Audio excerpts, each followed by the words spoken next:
Harold Burson is regarded as one of the world's most preeminent public relations counselors today. Harold Burson is legendary in the field of public relations.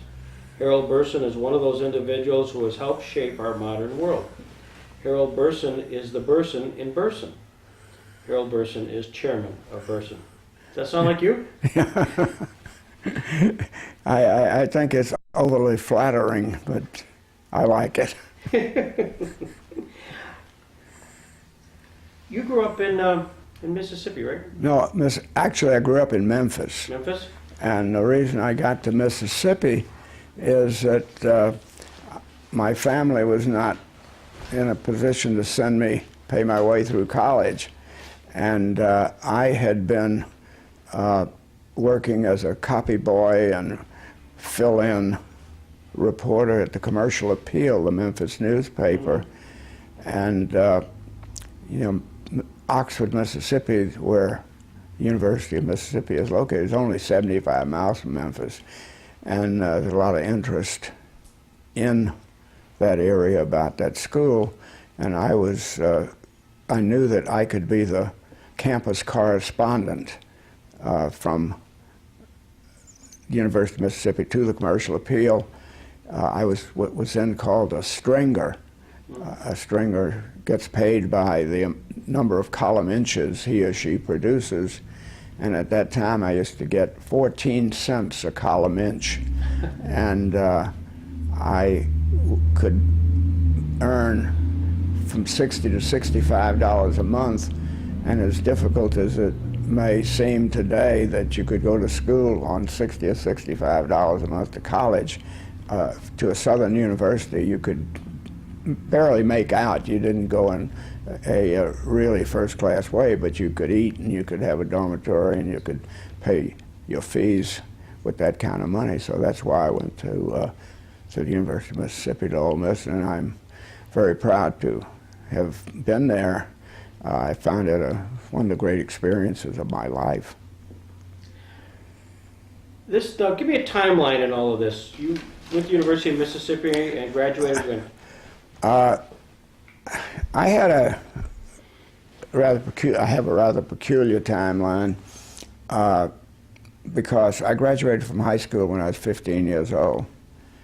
And the reason for that is that my father was a very patient individual, particularly as regards children. And literally, my mother told me and others that I was reading when I was 3 years old.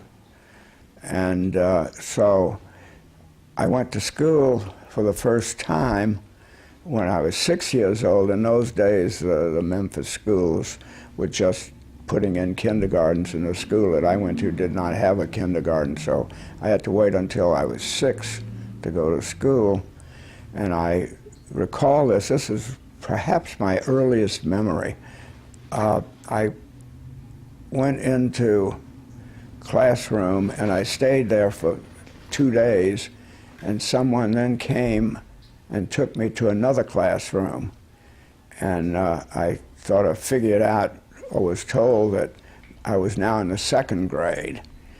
And I stayed there for about a week, and I was taken to another classroom, and I was told that I was now in the 3rd grade.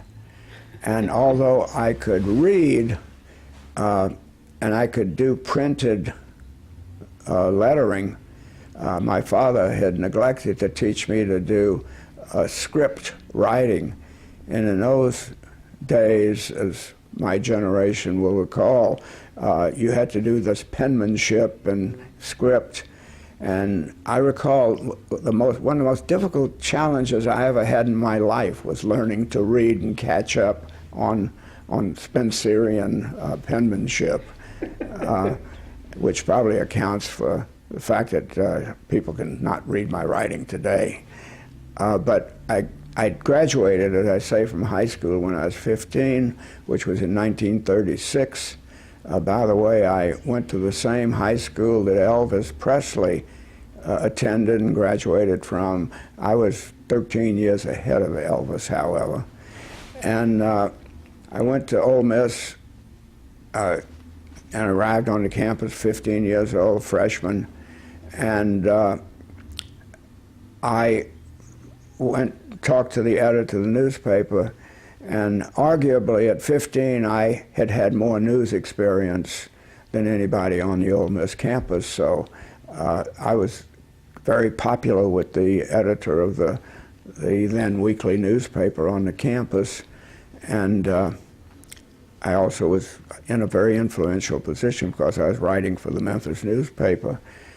And Ole Miss was a really tremendous learning experience for me because of the newspaper activity I was doing. I was thrown into the really upper circles of the administration of the university and had access to a lot of things I otherwise would not have.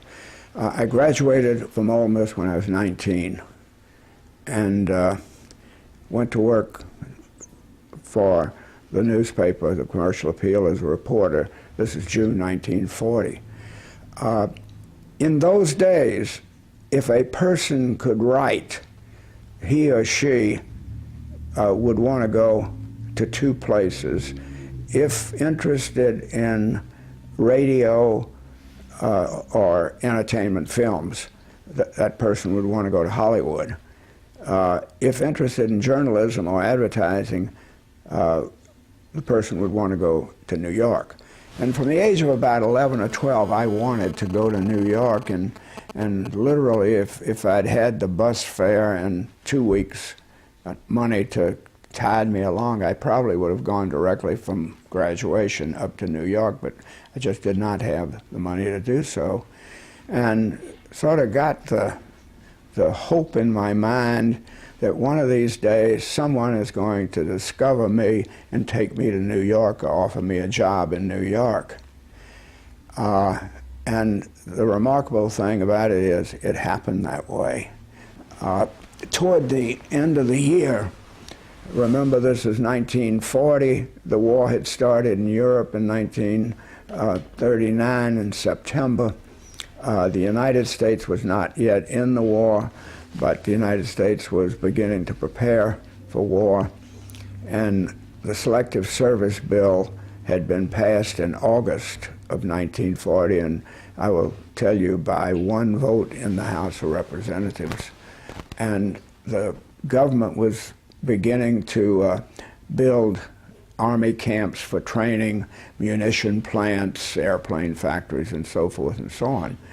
And just by chance, because I was covering a beat for someone who was much more experienced than I, because he was sick, I got the story of one of the largest construction projects in that part of West Tennessee, and it was to build a very large munitions plant. And it became my story. And the story was an important story because it was going to set the example of how labor agreements were going to be made. The protocol at the time was that if a big construction project was in the city, it would automatically be a union project. If it was outside the city limits, it was invariably down south, an open shop, non-union. And the problem was that the War Department, because of the complexity of this facility, had selected a big Eastern engineering building company, and it was a union shop company.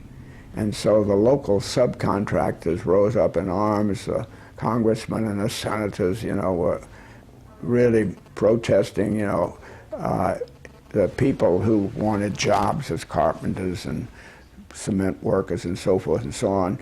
Very few of them were union, and they thought they were not going to get jobs. And the dispute went on for about 6 or 8 weeks, but early in that period, the head of the company, the contractor, asked if I could get a leave of absence to help them handle their press relations. And I knew that I was going to be drafted at some point, so I figured I didn't have anything to lose. And they asked me the question, how much money do you make? And I said, $25 a week. And he said, we'll double that And so my eyes sort of grew large at that. And then he said, "Do you have an automobile?" And I said, "No, sir." He said, "Well, we're going to furnish you an automobile also." And so that was a no-brainer after that. And so that, when students ask me, why did I get into public relations, I make 6 or 8 campus appearances a year to talk to students who are interested in public relations. And when they ask me the question, "Mr. Burson, why did you go into public?" I tell them, I went into it for the money. And then I try to explain to them, you know, I think I used the same skills, and it was very helpful to me. And so the labor issue was settled in about a month. I was getting bored. I was going to go back to the newspaper.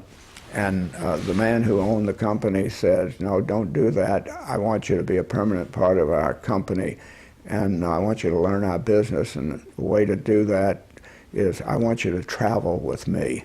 He traveled a great deal at that time, and traveling was extremely, much more difficult then than now, because plastic hadn't been invented. You had to pay cash for everything. When you wanted railroad or airplane tickets, you literally had to go to the airline terminal and pick them up.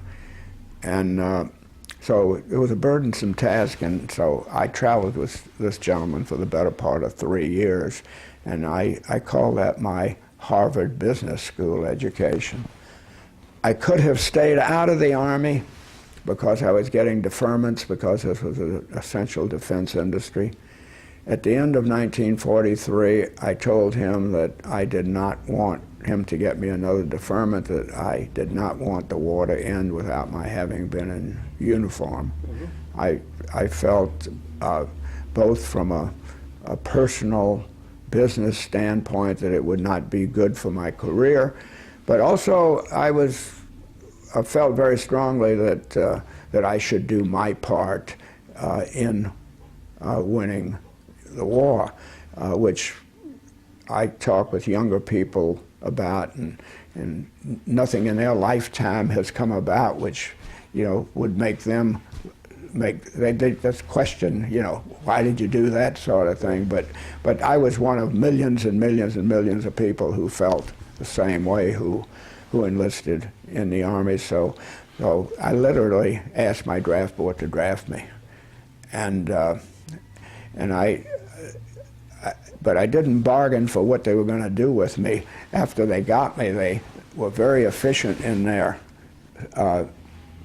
assigning me to something that they thought I was trained for, and that is, since I'd worked for an engineering company, they put me into the combat engineers. And that is not what I had really bargained for, but of course I was in no position to do it. I went through basic training. I was in Normandy about 6 or 8 weeks after the invasion, and our unit was pulling up mines out of the hedgerows, a job for which my mother never did train me. And so that lasted for about 3 or 4 weeks, and then we started moving across France and Belgium, Holland, and never pulled any more mines, but we did a lot of road and bridge work to support an infantry and an armored division. So come the end of World War II, I didn't have enough points to come home, and very frankly, I was very, very patriotic about going into the Army, but I didn't want to extend it with a tour to Europe, to the Pacific, and was able to get a transfer to American Forces Network, which led me to Nuremberg as a news reporter. Stop just briefly here. You were kind enough to share with us your transcripts, which is terrific, and I've made all kinds of notes here. We could go on forever. When you were asked, did you know what your role would be as just not just as the writing it, sitting there writing the script, which would be handed to a Cy Bernard, and did you know Cy Bernard before? Yeah, he was senior to me. He was probably 15 years older than I. He was had been there for maybe a year, but ahead of me, basically, and we knew that he was going home like a week later. Mm-hmm. But I guess he was sent up sort of to get me started, so to speak. Mm-hmm. And so since he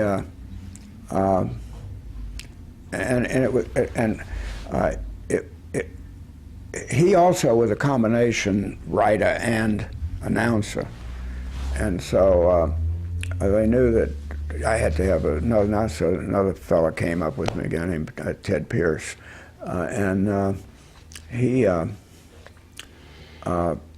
So Cy, neither one of us knew what to expect. We knew that this was the biggest news event in the world at that time, and arguably since the surrenders in Germany and in Japan, probably the biggest news story of the time. And it was certainly my first experience being among names of reporters that were so remote and distant from me. I'd heard about them on radio, and I read their bylines in the newspapers, and these were sort of, I regarded them as demigods. These were people. And just who were some of the names that the names? Of course, the prominent names are the names were the radio people. Howard K. Smith was probably the number one name who covered the trial on a regular basis. He was a CBS News correspondent. Had gained a lot of identity. He had a very popular book called Last Train from Berlin. He was the last American newsman to leave Berlin after the war started. He went from there over into Switzerland. And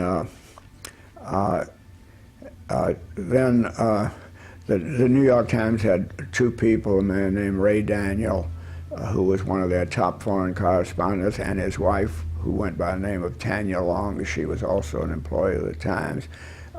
The New York Herald Tribune had two people there, Richard Hill and a woman who became very, very well-known, Marguerite Higgins, who unfortunately died young, 10 years or so after the trial was over. Rebecca West was there covering for The Economist, and she was, extremely well-known at that time.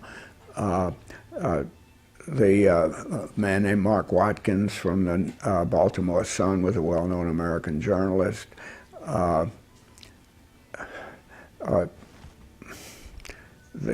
Pete Lissagore from the Chicago Daily News was a very well-known name at that. All the big names were at Nuremberg because it was, it was the great story.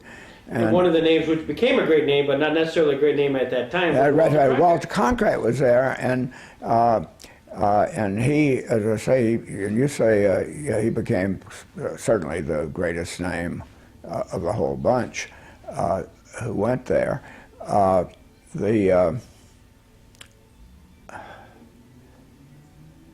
it was just a lot of, and then also coming through. Where a lot of people just would come in for, to do a column or something like that and stay for a day or 2 days at the trial. I was in a very interesting position and got to know more people than I would have otherwise because the Army very thoughtfully provided me with a Jeep. And I was literally, of all those 500-600 correspondents there, who were making 20 times as much money as I was. I think with overseas pay, I think my pay was $112 a month or something like that. I had a Jeep, and even as valuable, I could get all the gasoline that I needed to go any place I wanted to go. And on weekends, mainly with Howard K. Smith, we went to different places around Germany. He had been in Germany for 3 or 4 years before, and he was very fluent in German, so we did a lot of traveling together, and for 55 or so years that he lived after that, he was among my closest friends. He lived in Washington. And so I got to know a lot of these people, and we lived at a place 8 miles from a castle that was owned by the Faber, F-A-B-E-R, of Eberhard Faber Pencil Company, and we had our meals there, and also they had a bar where a lot of people went after the trial was over, and even got to know a number of the British correspondents. We never really got to know the Russian correspondents, but they were very, very amusing insofar as their... Did they also stay at the castle? They also stayed at the castle. And one of the funniest scenes that I can remember was they had the Russians among themselves had developed a contest at the bar, and they wanted, at the bar there was probably 8 or 10 different types of glasses, and they wanted everything that went in one of those glasses, and they would be, who was the first one who could down these 8 or 10 glasses? And it would be, you know, everything from vodka to chartreuse in the glasses. But, you know, there were moments of, you know, a lot of pleasure, a lot of laughing. On the other hand, I still, you know, see in my mind's eye the desolation. There were hardly any men on the streets because most of the German men were either in prison camps and they hadn't released them yet, or they had died, you know, during the war. And, you know, Nuremberg was the most bombed city in Germany, and there was a reason for that. And the reason for it is that the Nazis regarded Germany as what they called the Geheilige Stadt of fascism, of Nazism, the holy city of Nazism. And unfortunately, part of that desolation was this once beautiful old city, old walled city that's right in the middle of Nuremberg, not very far from the castle, and it was just flat on the ground. There were few really standing buildings. In fact, the reason it was a trial was in Nuremberg at the Palace of Justice. It was one of the very few buildings in West Germany that was in good enough shape to be prepared for a trial of that size. The people who lived there, the women and children, all lived in the basements, in the holes in the ground. You'd see them, you know, go walk through this rubble and go down and disappear below ground. And every woman carried a string bag, and from all the time when they were out, and what they were doing is they were collecting anything that would burn, pieces of wood, cardboard, anything that, you know, could heat, give them heat, because it was extremely cold winter that winter. And so there was not very much life, you know, in the city itself. There was one hotel where a lot of the civilians stayed, on the prosecution team. At the Grand Hotel? Grand Hotel. And it was patched up, and they had a bar, sort of nightclub there, and we'd go there every now and then. But it was people, you know, after 5 or 6 months, they got to know one another. There was a nice camaraderie. You had a circle of friends there. As you were preparing, did they have press conferences? I know you mentioned Gordon Dean last night. How did you get information? They had very, very few press conferences. They had made the prosecutors, and I think that was Gordon Dean and Justice Jackson, had said, we're going to play this out in the courtroom. And it was hard to get the lawyers and the judges to talk. Mm-hmm. And if you go through the New York Times or Herald Tribune, which I suspect were the two papers that covered it the most in the United States, there wasn't very much speculation about the trial. It was straight reporting. And also, I think reporters at that time respected the legalities and the protocols of a trial process, that you don't write anything to influence the outcome of the trial. You don't speculate. You don't try to. There was not this idea to try to get the brother of a juror or something and interview him, or a law partner. So there was very few. There was one press conference that I can recall. The only one that I know of was at the start, which sort of gave us the ground rules, and it was not a newsmaking. I think the day before, there was a suicide. Robert Lay committed suicide a few days before the trial started, and apparently there had been a press conference announcing that. But the rest of it was pretty much played out in court, and I talked to Thomas Dodd several times, and basically it was a long line, why'd you do this and why'd you do that? But it was pretty much taken for granted that this was just background and not for attribution, certainly, and not even for publication. It's just for your own understanding of what was going on. You don't ever recall Jackson holding a press conference? Oh, no. Never. So no. we just In fact, I am not aware of any other interview he gave during the trial. Now he did have an interview, a press conference, I think when he left, when he announced he was leaving. And I wasn't there. Right. But I have read, and my impression is that he did have a farewell press conference. But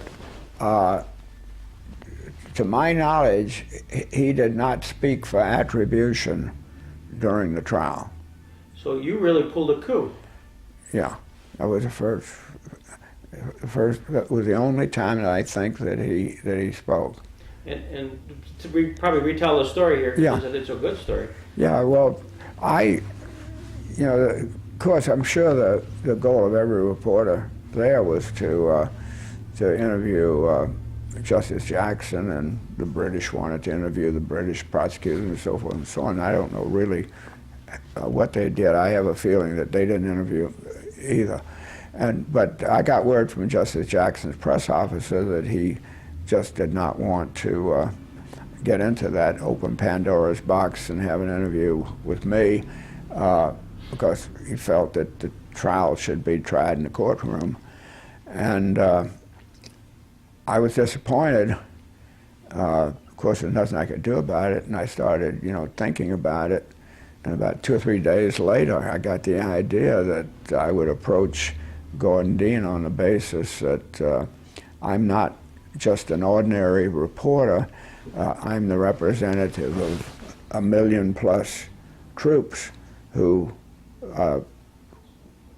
could have sacrificed their lives to make this thing happen, that if it weren't for these soldiers who had helped win the war, that we wouldn't be having a trial. And Gordon Dean said, that's a pretty good argument. I'll try it on Justice Jackson. And the next day when I saw him, he said that Justice Jackson agrees with you. And then we started setting up the ground rules. And the ground rules were that Justice Jackson would know what the questions were before I interviewed him. And he actually wrote out his responses, and he had them pretty well memorized. He didn't read them, as I recall, but he did give me a copy of what his responses were after the interview. I should have asked him to autograph them, but I didn't. So literally, would he come up to the booth? Was there a... Yeah, he came up to the booth, you know, because ordinarily, of course, you know, we would have gone down to see him. We did not have a wire recorder. I kicked myself for not, after I got there. And in those days, the way you taped something, everything was taped on wire. And the wire was not fine, you know, hair thread wire. It was wire, and one of those cases weighed about 60 pounds, and you had to lug this thing around. That's why you had so few, you know, interviews from the field and things like that, because you just had to carry the thing. You had to have, the batteries weighed about 30 pounds too, you know, back in those days. So I didn't have a wire recorder with me, and if I had, it would have made life a lot easier. But we had to bring everybody up to the studio, and they had equipped. I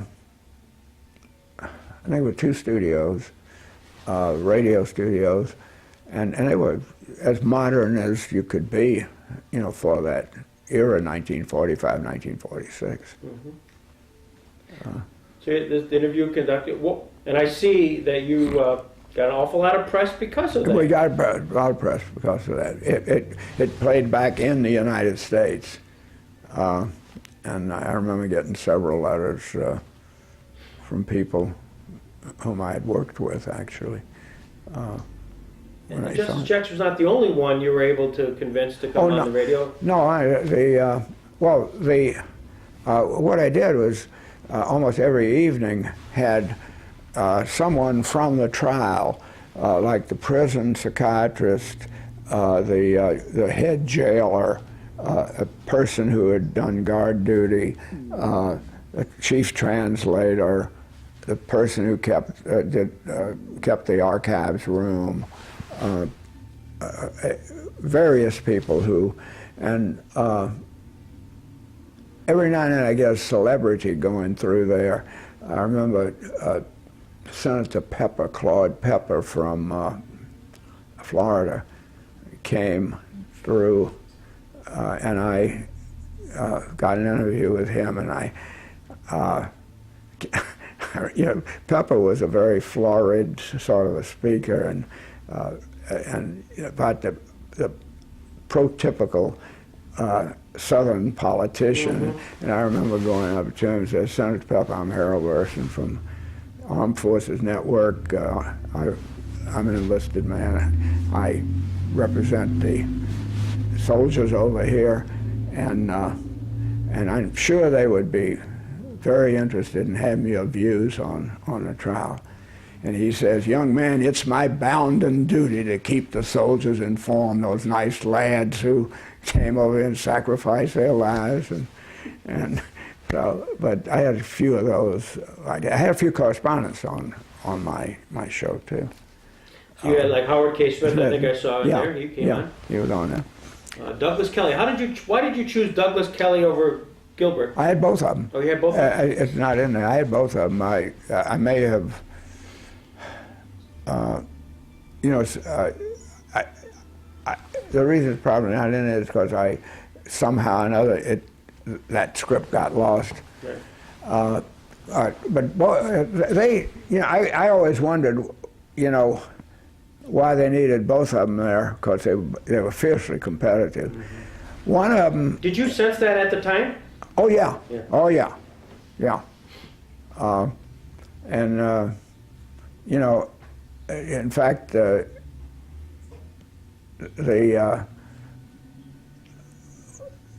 forget which one I interviewed first, but the other one wouldn't go on for another 2 weeks or so, 3 weeks, until Kelly was.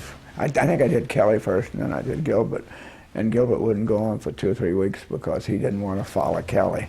But the distinction was Kelly was an MD psychiatrist, had practiced psychiatry in the States. Gilbert did not have an MD. He was a clinical psychologist, had a PhD, in clinical psychology. And of course, Kelly regarded himself as, you know, a step above. Yeah. And but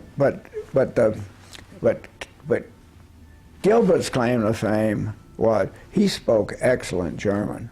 Kelly did not. Kelly did not speak a word of German, and so Gilbert, in effect, said, if you really want to know what these people think, you know, you talk to me, because I talk to them directly in their mother tongue, and Kelly can only get it through an interpreter. so they sort of, but they both talked to, you know, all the prisoners. I don't know what the prisoners made of it. These two shrinks, you know, competing with one another.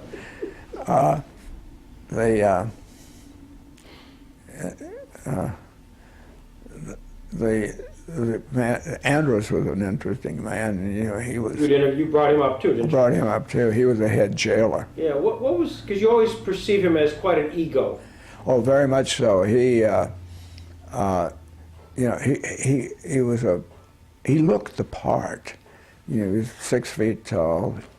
He had a mustache, short mustache. He was, you know, he was a very impressive looking man. He probably weighed 180, 85 pounds. And, you know, as I say, he's always very erect in stature. And he always had the shiniest helmet and the shiniest shoes of anybody there. There weren't, you know, too many high-ranking uniformed officers who were professional soldiers, you know, around there, and he was one of them. He was, you know, he ran the prison. He had a lot of authority, you know, and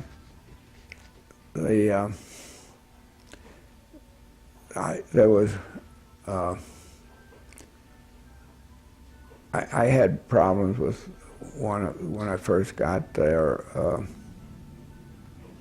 They were really, particularly at the start of the trial, they had more people than they thought that they were going to. So I go up and present my credentials, and this lieutenant wants to assign me to the enlisted men's barracks. And I said, I'm a correspondent. He said, you're an enlisted man. I said, not for this purpose. And I said, you know, let me talk to your superior officer. And so he brings in this man named Lovejoy, Colonel Lovejoy, who had been the yachting editor of the New York Times. He was nicknamed Colonel Killjoy because he was always the one. He was in charge of the lodging, the housing, and the food. And he started giving me this stuff about it. I'd be more comfortable. And I said, Colonel, with all due respect, sir, I have been ordered to demand the same facilities as any other correspondent. And if you want to call this gentleman whose card I'm going to give you, you argue it out with him, not with me. And this guy, he almost, you know, he just sort of froze when he saw this thing. Calls the lieutenant and says, take care of him. Isn't that fun to have that power? They take care of him, yeah. But, you know, unless you've, you know, been in a military situation, you really don't appreciate, you know, what rank means. Yeah. You know, you talking to the boss, you know, 3 levels ahead, you know, is something, but there's sort of a, you know, a fear factor, right, that you don't have in business. You were in the courtroom at some of the more interesting parts of the trial. One was the showing of the concentration camp films. Did you know that was coming, or did you certainly know the impact that it would have? Well, we knew that it was going to come We did not and did not know, exactly what they were going to show. I think most of us had seen, or many of us had seen. No, let me put it another way. Some of us had seen, because see, some of the correspondents there had been through the war there, but there were others who had not, and they had never, all they saw was what they saw in newsreels and they saw in newspapers and Life magazine and so forth and so on. But it was, you had people really crying, in that room, that courtroom, when they saw those, and they purposely took some of the most gruesome pictures. Sure. Nude women just being pushed in line toward the thing, and they would everything from 6-year-old kids to 84-year-old, 85, 80-year-old women, and just all shapes and sizes, and they weren't very choosy about how much of the people they showed. You'd see their genitals, and some floppy breasts, and and very fat stomachs, and it was just grisly, gruesome stuff.